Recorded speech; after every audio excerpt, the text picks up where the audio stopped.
E prosseguindo aqui, agora vai falar sobre os sabores da neurociência. O campo é multidisciplinar do cérebro sob diferentes lentes para otimizar a vida humana.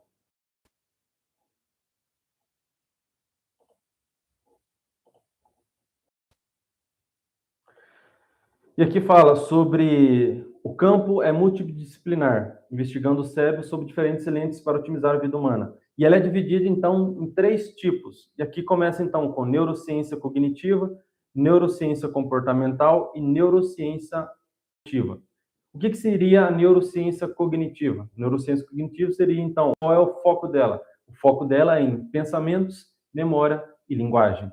E qual que seria a aplicação? A aplicação da neurociência cognitiva é baseada, então, em técnicas para repetição espaçada, para acelerar o aprendizado. Então, essa parte do cérebro, ela foca definitivamente no cognitivo, que é os pensamentos, a memória e a linguagem. Já a neurociência comportamental, ela se baseia no que, basicamente? Em hábitos, motivação e vícios. Para você aplicar isso, seria como entender o ciclo do gatilho de recompensa e o papel da dopamina. Então, ele basicamente funciona como um hábito e a motivação e os vícios, como eles funcionam dentro da sua mente. Porque ele é aquele que está orquestrando e arquitetando, por exemplo, como um ciclo vicioso. Se você tem um ciclo de usar algum produto, comer alguma coisa, é essa parte que vai cuidar desse ciclo de vício, que vai gerar a todo momento e você vai todo momento repetir esse vício. E por último, a neurociência afetiva, que está relacionado e ligado então à parte das emoções, que é a alegria, o medo e a empatia, que é a gestão da ansiedade e a inteligência emocional, que é a parte que vai acalmar a sua amígdala, que é responsável então pelas suas reações de luta ou fuga. Então, a neurociência afetiva, ela cuida diretamente das emoções, como que você vai entender, como que você vai reagir diante de situações. Porque se não tivesse essa parte afetiva, você não seria uma pessoa, como que eu posso dizer, cética, uma pessoa que não tem emoções nenhuma, que não acredita em nada. Então, essa parte da neurociência afetiva cuida diretamente desse caso. E aqui, se a gente para pensar, como que é visto dentro da nossa mente? Porque é totalmente fechado. Como que a gente consegue entender e saber o que está acontecendo lá dentro? Como que a gente sabe, tem imagens que vêm dentro da nossa mente, que a gente pode ver toda a conexão que tem entre os neurônios. E aqui nessa imagem mostra, hoje não precisamos mais abrir o crânio para entender o pensamento.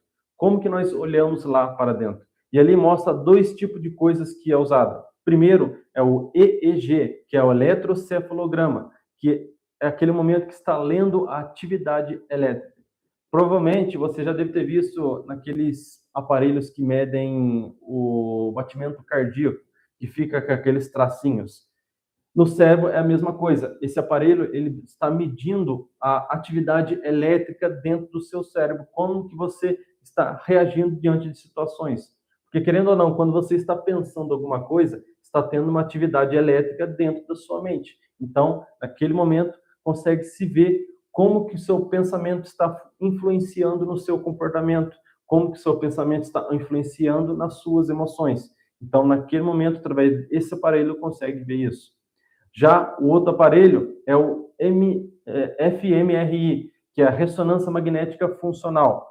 Ali está lendo o fluxo sanguíneo dentro do seu cérebro. Está ali localizando, então, e mapeando onde o cérebro acende durante as tarefas que você está fazendo.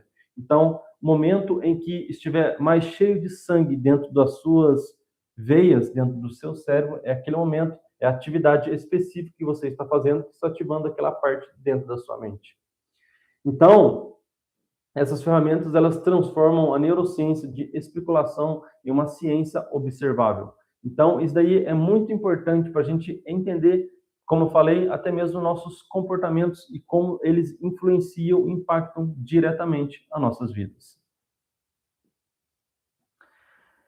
E aqui existe também uns mitos que é bom muita gente entender, uma coisa que é verdadeira e que é falsa.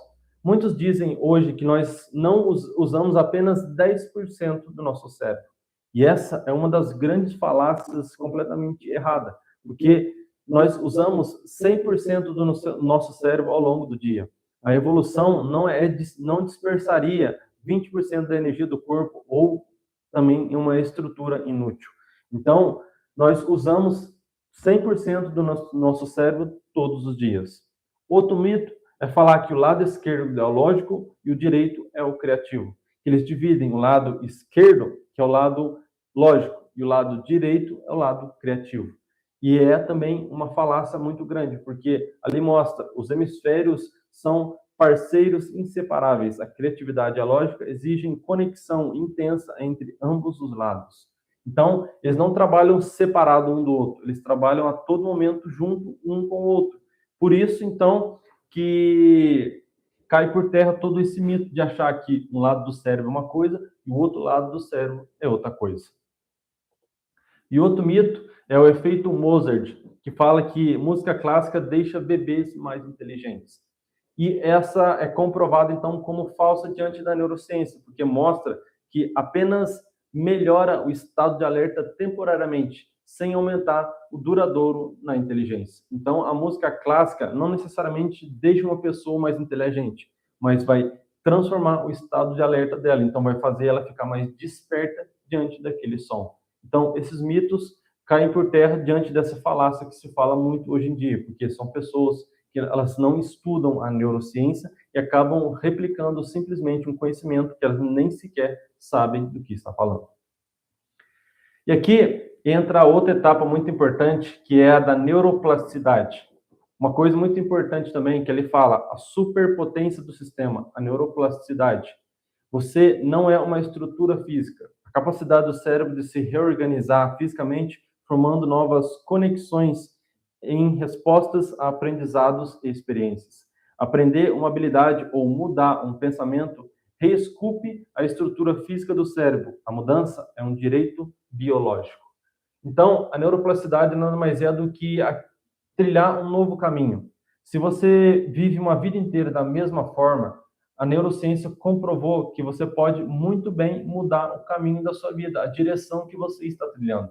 Então, a neurociência deixa bem claro que a neuroplasticidade é a etapa da mudança, a construção de um novo caminho neural. Não quer dizer que você viveu a vida inteira de uma forma que você vai viver o resto da vida sua dessa forma. Então, é importante a gente entender isso, que a gente pode sim, muito bem mudar ao longo dos anos. Basta a gente dar o primeiro passo para que a gente venha mudar de verdade. E aqui entra a parte que a gente pode colocar na prática isso, todo esse conhecimento, por mais que seja um pouco mais raso, mas é importante a gente entender que para ter um conhecimento mais profundo, precisa de mais tempo trabalhando em cima dele. Então, o que a gente pode usar isso para hackear a sua procrastinação? É usar a regra dos 2 minutos.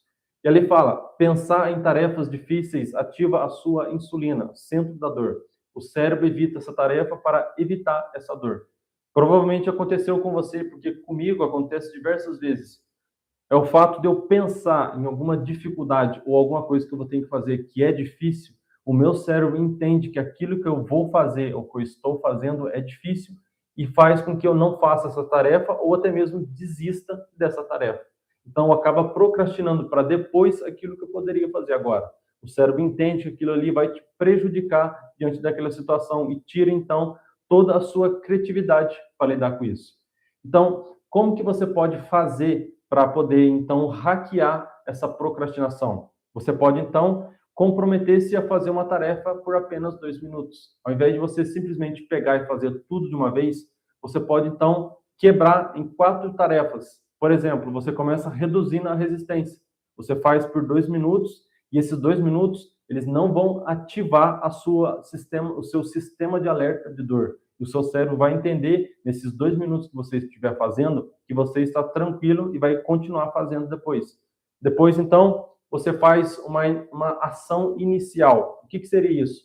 Você vai começar a gerar um impulso, ou seja, você vai colocar, através desse ato, um progresso que vai ativar uma recompensa dentro de você, que vai ser a dopamina, que naquele momento você vai impulsionar uma ação inicial vai liberar dopamina, que é o hormônio relacionado à recompensa da antecipação, e depois você vai ver que essa atividade que você estava procrastinando ou achando difícil vai ser mais fácil do que você imaginava.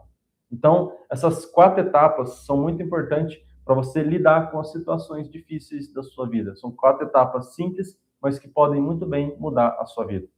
E ele fala: domine o começo e você dominará a procrastinação. Então, entenda uma coisa, finalizando essa live no dia de hoje. Você é o arquiteto da sua mente. Seu córtex pré-frontal e o sistema límbico estão em constante negociação com você mesmo. Seus hábitos são seus circuitos físicos esculpidos pela repetição. A neuroplasticidade garante que você pode reescrever seu código a qualquer momento.